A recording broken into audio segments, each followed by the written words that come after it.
Ya está con nosotros Alejandro Sánchez, diputado del Frente Amplio, también candidato a presidente por el Frente Amplio. Bienvenido. Muy buenos días, siempre es un gusto estar con ustedes. Pero, igualmente, muchas gracias. Esta mañana media fría, pero es verdad, Sí. se siente menos el frío. Se siente un poco menos, capaz que es la humedad también, pero bueno, ahí nos daba todas Igual las indicaciones. ayer es una mañana espectacular, ¿no? Muy lindo. Nadie se puede quejar. La mañana de ayer nosotros la hicimos caminando a la feria de Pando, pero estaba ¿sí? muy lindo. ¿Sí? Sí, estaba. El sol estaba lindo, la verdad que estaba lindo. ¿Pero caminando, haciendo campaña o...? Sí. No, nosotros estamos movilizados y hasta el 24 de julio, ahora que iba a ser hasta el 29 de mayo, pero ahora es hasta el 24 de julio, ¿no? Hay que hacer mucha feria, hay que recorrer. Bueno, ¿qué nos puede decir de eso, justamente de la fecha en la que finalmente se van a llevar a cabo las Y elecciones? sí, porque el Frente había resuelto a realizar la elección el día 29 de mayo, eso lo resolvió un plenario nacional. Después, debido a las inundaciones, las dificultades de Dolores, varios compañeros del interior plantearon la necesidad de postergar la fecha de la elección, y eso implicaba un acuerdo político de la mesa política, que todos estuviéramos de acuerdo, es decir, por unanimidad, y la fecha que se definió es el 24 de julio, quiere decir que tenemos 100 días de movilización más. Esto es como que estábamos llegando a la meta, se corrió un poquito.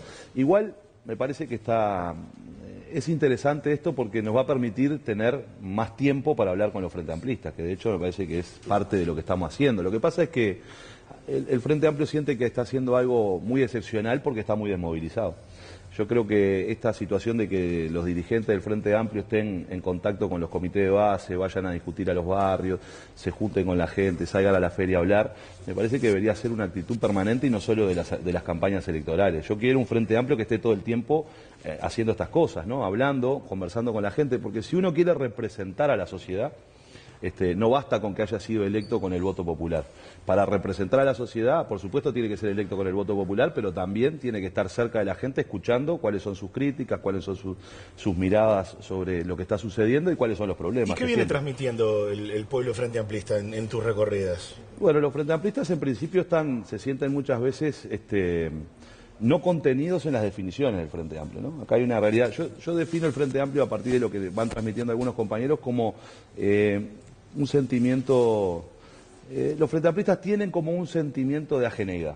Es decir, el interior siente que muchas veces no está representado en las decisiones de Montevideo, los jóvenes sienten que no están representados en el Frente Amplio, las mujeres no están representadas. Tenemos cuatro candidatos hombres, ninguna mujer, y los 4 de Montevideo, ¿no?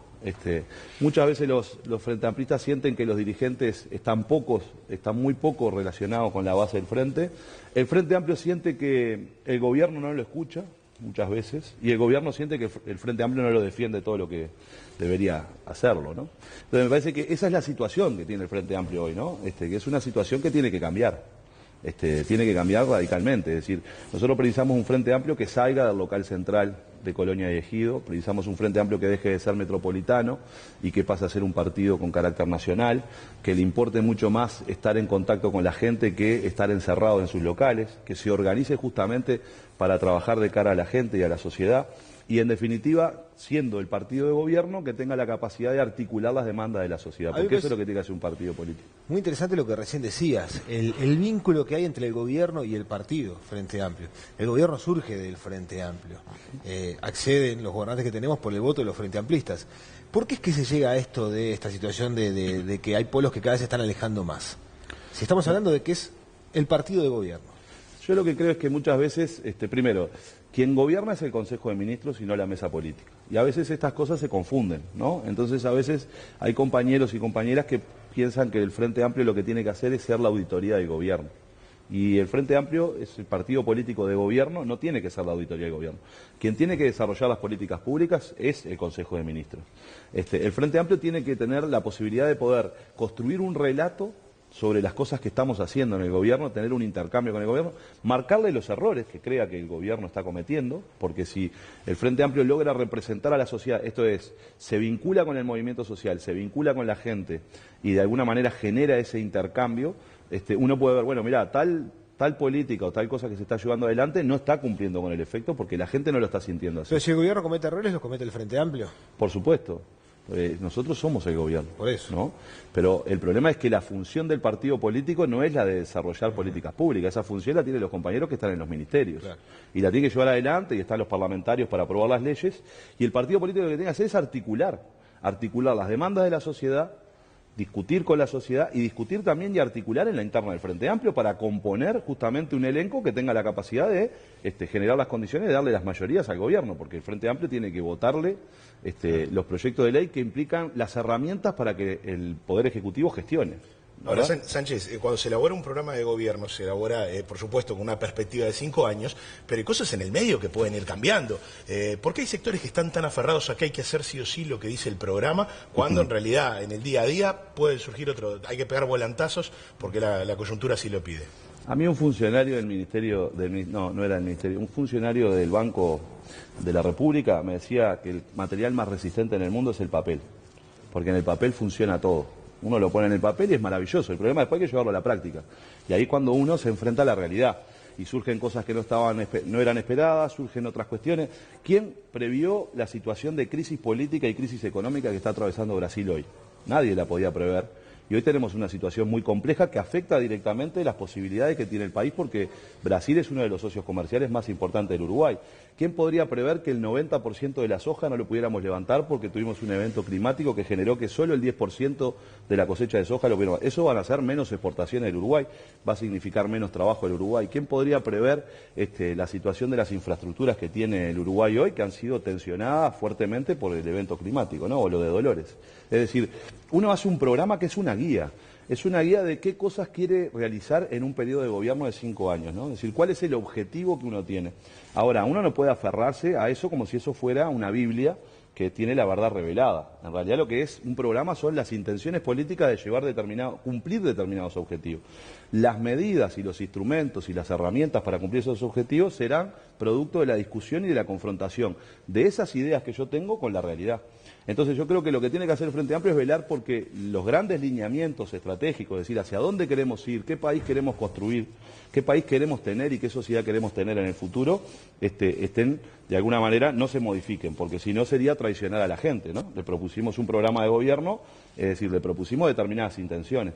Ahora, lo que no podemos hacer es pensar de que lo que nosotros previmos en el año 2010 lo tenemos que cumplir todo como si fuera una receta, no es una receta el programa y por eso digo, la realidad implica incorporar la política como variable en el sentido de discutir lo que uno quiere hacer con la realidad que tengo y muchas veces hasta cuando uno va a aplicar algo se da cuenta de que lo que pensó estaba mal y lo tiene que cambiar. Y eso es algo que los gobiernos también tienen que asumir, es decir, uno no puede caer en la paradoja de enamorarse de su obra de arte, ¿no? Los artistas le pasa, se enamoran de su obra de arte, no le encuentran los defectos. No son críticos. Entonces hay que ser críticos con lo que hacemos. Vamos a tener que hacer una breve pausa, pero a la vuelta me parece interesante también lo que abordó en materia de que las mujeres muchas veces no se sienten representadas dentro del Frente Amplio como uno de los temas para abordar. Y después hablaremos, por supuesto, de las comitivas que parten al exterior con autorización del Parlamento. Bueno, la idea es empezar a enumerar requisitos y topes, sobre todo en materia de gastos para esas comitivas, que también estaremos conversando con Sánchez a la vuelta de la pausa. Ya venimos. Muy bien. Bueno, dejamos muchos temas planteados al diputado Alejandro Sánchez, que nos sigue acompañando en este tramo del programa.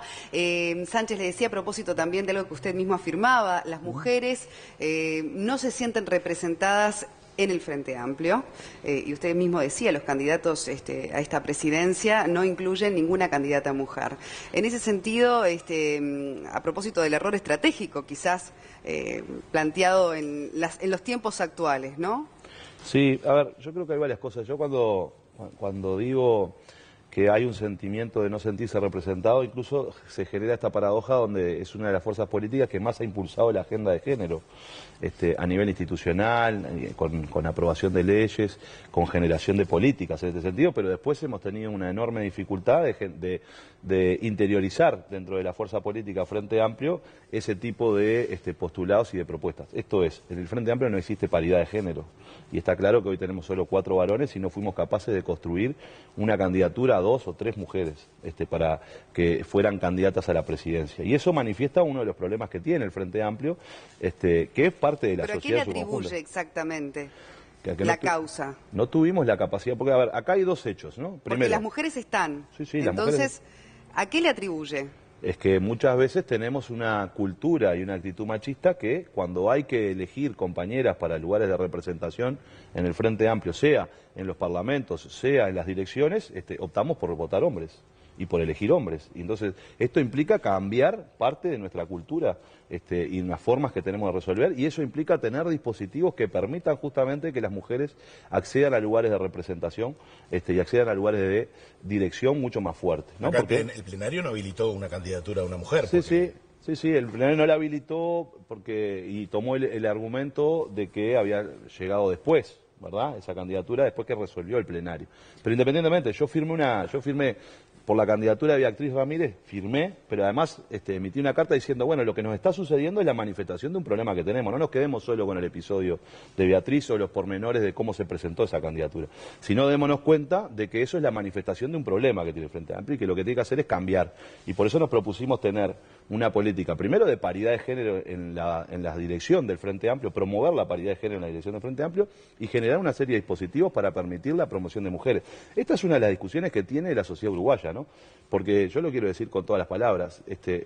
Nosotros aplicamos una ley de cuota que fue, en definitiva, muy buena, pero que también hubieron sectores que lo que buscaron fue cumplir con la ley, pero no cumplir con el objetivo, ¿verdad? Y ese es un problema porque se generó esta situación. Ahora, si nosotros queremos más mujeres en el Parlamento, que las precisamos tener más mujeres, hay que sacar hombres. Y esta es una discusión entre la distribución del poder entre hombres y mujeres. Claro, y hay que entenderlo en ese contexto. Alejandro, el Frente Amplio viene a ser presidido por una mujer.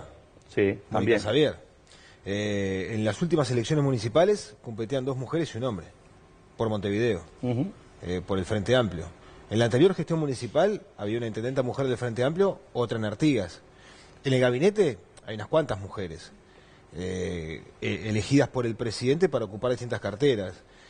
Es un problema tan serio que tiene, porque yo advierto con estos ejemplos que estoy poniendo de que hay mujeres que tienen un rol preponderante dentro del Frente Amplio, un peso específico. No, eso sin lugar a dudas hay un montón de compañeras que han asumido lugares de responsabilidad en la fuerza política. El caso de Mónica Xavier fue la última presidenta del Frente Amplio. No solo fue la última presidenta del Frente Amplio, sino que fue la número 4, ¿no? El Frente Amplio tuvo 4 presidentes en su historia y una es mujer. Lo que digo es que a las mujeres les cuesta mucho más.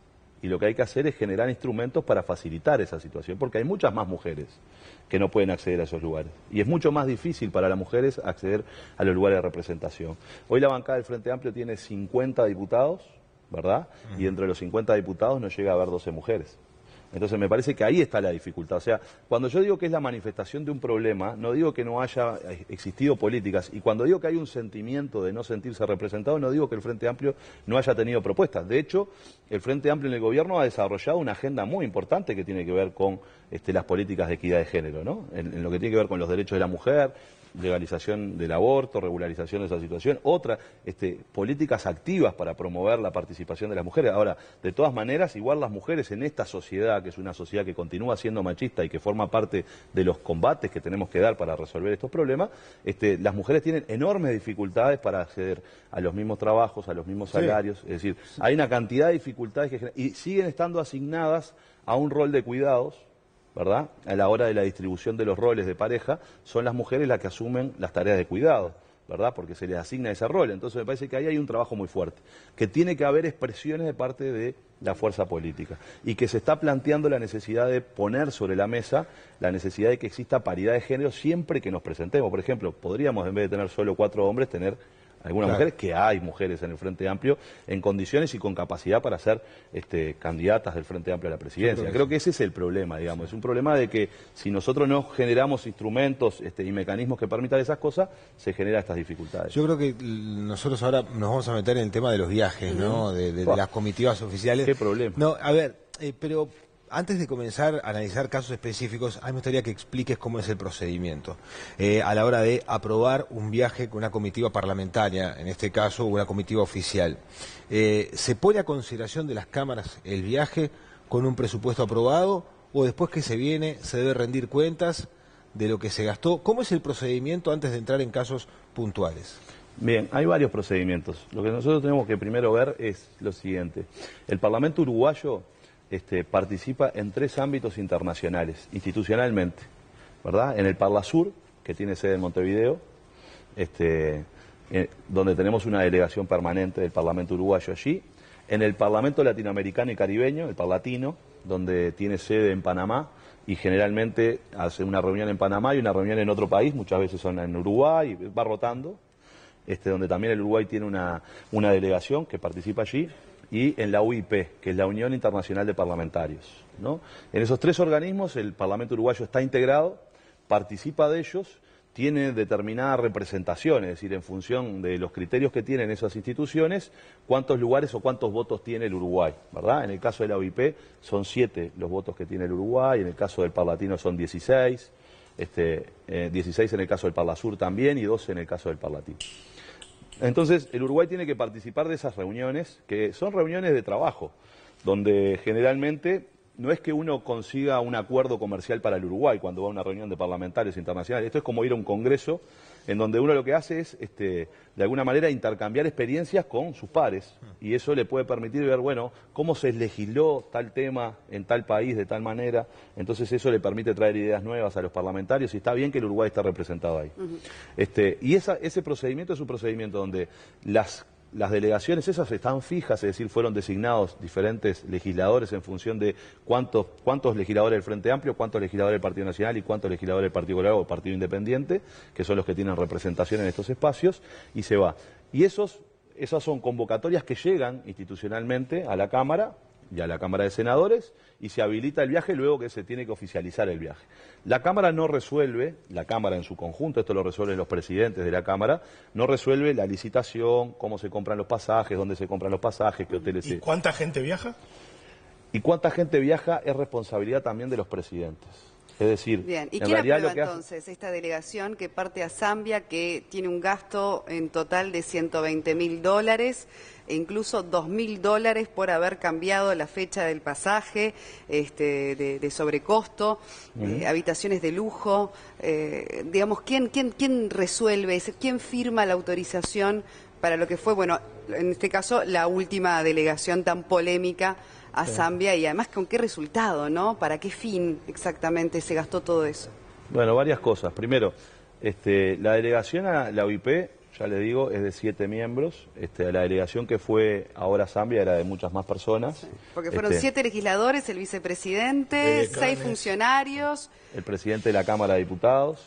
Entonces, ¿quién aprueba estos viajes? Esto lo aprueba para los casos de los diputados que viajaron. Y los funcionarios de la Cámara que viajaron los aprobó el presidente de la Cámara de Diputados. El que está en funciones. El que está en funciones. Y yo tuve una polémica con él. O sea, no fue usted, dice. No, yo tuve una polémica con él donde mostré los documentos. Amarilla, que es del Partido Nacional. Sí.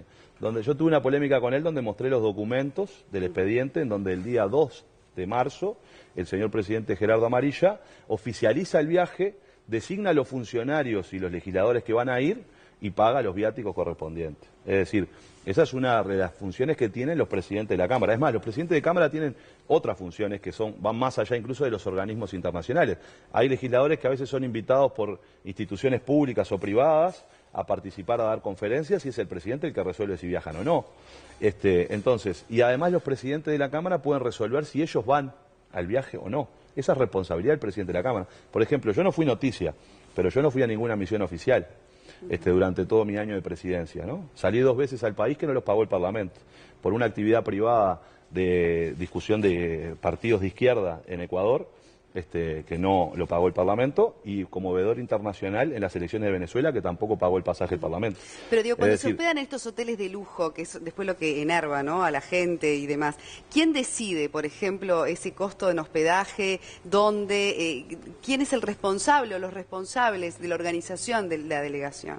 Por eso lo que te digo, la Cámara de Diputados tiene una oficina de internacionales donde hay funcionarios, que lo que hacen esos funcionarios es llevar adelante las órdenes que le dan sus superiores.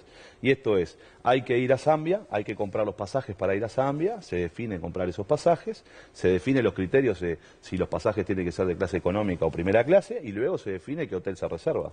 Y las reservas las llevan adelante los ordenadores de gasto. En este caso, como la misión a Zambia es una misión compartida, porque en el caso de la UIP hay senadores y hay diputados, se dividen los gastos entre las 2 cámaras. Esto es, lo organizan las 2 cámaras, el viaje y lo resuelven los ordenadores de gasto, que son el presidente de la Cámara de Senadores, el presidente de la Cámara de Diputados y el resto de los funcionarios de jerarquía de ambas cámaras para llevar adelante esa decisión. Pero la pregunta, un poco creo que a lo que apunta Sole con la pregunta, ¿hay un tope en los viáticos o después si se pasan de los viáticos hay una rendición de cuentas, se firma y ya está, no pasa más nada? No, los viáticos que reciben los parlamentarios están definidos por Naciones Unidas. Es decir, Naciones Unidas tiene un catálogo de ciudades y establece cuánto es el costo de vida para los funcionarios diplomáticos que participan en cualquier actividad que se realiza en esas ciudades. Entonces, en función de eso, dice, bueno, Montevideo vale tanto y se te dan, si estás 5 días en Montevideo, se te dan tanta plata. ¿Cuál es el problema en el Parlamento que habría que mejorarlo? ¿Pero no rinde cuentas cuando vuelve? Bueno, es lo que a lo que voy. El problema en el Parlamento es que todos los legisladores, está en la página del Parlamento, reciben tantos viáticos por ir a X ciudad y cuando regresan tienen que enviar una nota diciendo cuánto gastó, ¿verdad? Y devolver los viáticos que le sobraron.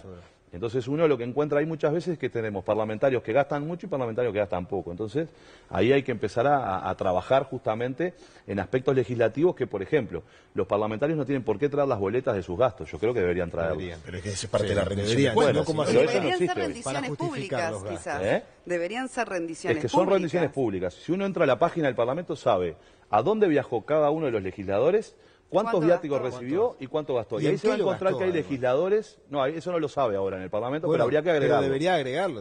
Habría que agregar de que cuando uno viaja, ¿verdad? Consume determinadas cuestiones y si está bien porque el Parlamento le está financiando porque está en determinado lugar, bueno, pero ¿qué le está financiando? Claro. Bueno, entonces Ahora, traer Sánchez, la ¿por qué boleta fue de tanta gente a Zambia? ¿Y qué fueron a hacer? Para que nos quede claro también en ese sentido. Bueno, no, fueron a la Asamblea de la Unión Internacional de Parlamentarios. No, Argentina y también creo estaba... que mandó una persona, ¿no? ¿Quién? Argentina mandó una No, persona. creo que mandó alguno más, pero eso sí la Pero delegación- nosotros fuimos con toda esa delegación, ¿a qué exactamente? Fueron a participar de dos eventos. Primero, el presidente de la Cámara y el vicepresidente de la República además fueron al Congo, ¿no? A visitar a las tropas uruguayas que están desplegadas en el Congo y luego se fueron a Zambia, ¿no? Ese es, digamos, este viaje tiene ese componente. Los dos presidentes decidieron ir al Congo a visitar las tropas, estuvieron con las tropas desplegadas en el Congo y luego de allí se fueron a Zambia. Y luego en Zambia estaba el plenario de la Unión Internacional de Parlamentarios, que estuvo discutiendo sobre los desafíos de la democracia en el siglo XXI, ese es el cronograma, con una serie de actividades, y también se dio la reunión anual de secretarios de parlamentos, ¿verdad? Que por eso estaba la secretaria de la Cámara de Diputados y el secretario del Senado, que también fueron. A eso fueron los parlamentarios y los funcionarios que fueron hasta allí.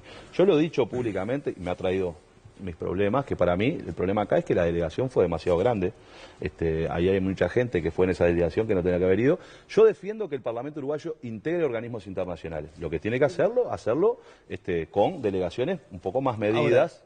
Y más acordes a la situación en la que estamos participando. Entonces, ¿fue tan extraordinario el gasto de este viaje comparado con los que se viene haciendo históricamente desde que se restableció la democracia? ¿O se magnificó todo porque del viaje estaba el vicepresidente Sendik? Yo estoy convencido de que acá, los titulares eran el viaje de Sendik y no fue el viaje de Sendik. Y yo creo que esto se generó una bola importante, lo cual demuestra uno de los problemas que pueden existir en el Parlamento a partir de que estaba el vicepresidente de la República allí. Y por eso yo salí a aclarar de que hay decisiones que no tomó el vicepresidente de la República. Pero no puede incidir él en ese tipo de decisiones por supuesto que por puede su incidir. propio bien. Pero por supuesto que puede incidir. Yo le estoy diciendo que en la UIP se reúne 2 veces al año, con esa delegación que tiene 7 legisladores que tiene el Uruguay en la OIP. Si el presidente de la Cámara de turno y el presidente de la Asamblea General de turno deciden ir, van. Yo decidí no ir. Entonces me parece que ahí hay cuestiones que uno tiene que llevar adelante. Ahora, me parece que está muy bien que el Parlamento discuta un marco y que, por ejemplo, la rendición de cuentas sea mucho mejor de la que se presenta hasta ahora. Porque si no uno no entiende por qué un legislador que fue a Zambia devolvió $1.700 y otro devolvió $100, ¿no? Claro. Es decir, hay $1.700 de diferencia entre lo que devuelve uno y otro. Y ahí entonces me parece que a los uruguayos nos tiene que interesar esa situación, así como discutir el tema de las delegaciones parlamentarias en el exterior. Yo no soy de los que cree que los parlamentarios no tengan que participar de eventos internacionales. Creo que lo que hay que discutir es cómo se participa y de qué manera. Porque si no, esto es muy fácil decir, están todos de vivo, están todos de viaje, se van de juego. Hay gente, esto es como en cualquier trabajo. Hay gente que va a trabajar y gente que va a no trabajar, ¿no? Y esto tiene que haber justamente un control social para que eso funcione. Ahora, no pueden pagar justos por pecadores. Hablando de control social, capaz que usted me puede despejar esta incógnita. Si las delegaciones viajan por una aerolínea comercial, acumulan millas. ¿Esas millas son patrimonio del Parlamento uruguayo, del Estado uruguayo, o quedan para cada uno de los viajeros para irse de vacaciones en cualquier otro momento? No, esas millas quedan en las tarjetas que tienen cada uno de los viajeros. Es decir, no es del Parlamento uruguayo. Son tarjetas personales. No hay, porque son tarjetas personales. En todo caso, el Parlamento lo que debería hacer es tener convenios con aerolíneas a efecto de poder utilizar las millas, que eso no lo ha hecho. Y claro, es justo decir, hasta por un tema de seguridad, a veces, porque también se cuestionó el hotel a donde fue. Históricamente se viaja a hoteles de primer nivel, se hospedan, hasta por un tema de seguridad. Eso es así. Pero yo creo que acá se ha magnificado un poco lo que ha sido este viaje, que no me quedó claro, ¿fue tan excepcional el costo de este viaje? No Fue tan extraordinario. Estamos en una lo situación cotejo, también específica, sí, ¿no? De nuestro país, con un importante ajuste en todo sentido, claro, debido a las circunstancias que estamos atravesando. 15 años atrás. Los No, viajes el Parlamento costaban tiene un esto. presupuesto, el Parlamento de la República tiene un presupuesto que se aprueba todos los años, como el presupuesto nacional. Sí. Ese es un presupuesto que se organiza, se vota y hay rendiciones de cuenta todos los años y se da cuenta de cuántos gastos hay. Y el Parlamento generalmente no utiliza todos los recursos que tiene. De hecho, devuelve dineros a rentas generales el Parlamento uruguayo, ¿no? Es decir, el año pasado devolvimos creo que 14 millones de dólares a rentas generales que no se utilizaron justamente porque, bueno, se tuvo una administración diferente. Eso siempre devuelve igual esto, ¿no? El Parlamento a las rentas generales. Entonces me parece que en realidad lo que pasa es que un viaje cuesta lo que cuesta llegar hasta el lugar, llegar desde el Río de la Plata. Es decir, un viaje a Panamá sale mucho más barato que un viaje a Zambia. Esto es una cosa natural. No, pero bueno, acá estamos hablando de eso, ¿no? El cómo, cuántas personas, y usted mismo reconoció que fue excesivo No, pero yo no estoy diciendo que no haya... A ver, no, yo porque fui frente claro... a la pregunta de Paz, pero yo fui claro desde un principio. O sea, yo he sido claro y generalmente por ser claro últimamente tengo varias dificultades. Pero yo he sido claro en un principio. Yo defiendo de que el Parlamento uruguayo vaya a la UIP. Creo que esta delegación fue muy grande. Y creo que ese es el problema. Bien. Y entonces, como fue muy grande, es decir, se llenó de gente, costó mucho más. Entonces, lo que tenemos que hacer es ir a los lugares donde tenemos que ir con las delegaciones que tenemos que ir. Sánchez, rápidamente, usted también insistió en la necesidad de mayores declaraciones públicas juradas de los parlamentarios, de las personas que ocupan un lugar en el gobierno. Y en ese sentido, se está discutiendo nuevas medidas para que, bueno, todo quede también más transparente en ese sentido, ¿no? Sí, claro, desde la ley anticorrupción del año 98... Todos los cargos políticos, esto es, desde los ministros de la Suprema Corte de Justicia, los presidentes de los entes autónomos, los directores nacionales, los ministros, los senadores, los diputados, los intendentes tienen que hacer declaraciones juradas. Patrimoniales, ¿no? Patrimoniales. ¿Cuál es su patrimonio? ¿Cuáles son sus ingresos? Y eso son declaraciones que las tienen que hacer cada 2 años y ir actualizándolas. Solo 2 son públicas de esas declaraciones juradas, la del presidente de la República y la del vicepresidente de la República. Lo que nosotros estamos proponiendo es primero que sean públicas para todos, que todos los ciudadanos tengamos el derecho de saber cuánto es el patrimonio, cómo aumentó el patrimonio de cualquier cargo de responsabilidad política. Estoy hablando de ministro de la Suprema Corte de Justicia, Corte Electoral, todos. Me parece que eso hace a la transparencia, es información que los ciudadanos tenemos que tener, y estamos diciendo además que se hagan públicas todas las que se hicieron hasta ahora, ¿no? Para ver la evolución que tuvieron. Entonces ahí cada ciudadano va a decir... y al final de un mandato, ¿no? Sí, tienen que ser públicos, o sea, los ciudadanos tendrían que poder acceder a esa información. ¿Cuánto gana Alejandro Sánchez? ¿Qué patrimonio tiene? Y entonces ahí sacará la cuenta de si el patrimonio que tiene con el salario que percibe es el correcto o si hay otro problema, habrá que ver qué otro tipo de financiamiento puede tener esa persona. ¿Por qué? Porque, bueno, nadie está librado ni vacunado contra la corrupción, y lo que hay que hacer para que no existan procesos de enriquecimiento ilícito es justamente tener los mecanismos para que exista control social de la gente y transparencia para que se conozca esa cuestión. Claro, además hoy por hoy redes mediante, la lupa es mucho más rápida y más grande también sobre los gastos por supuesto, de cualquier estado. Muchas gracias, Alejandro Sánchez. Muchas gracias. Gracias por estar en Buen Día.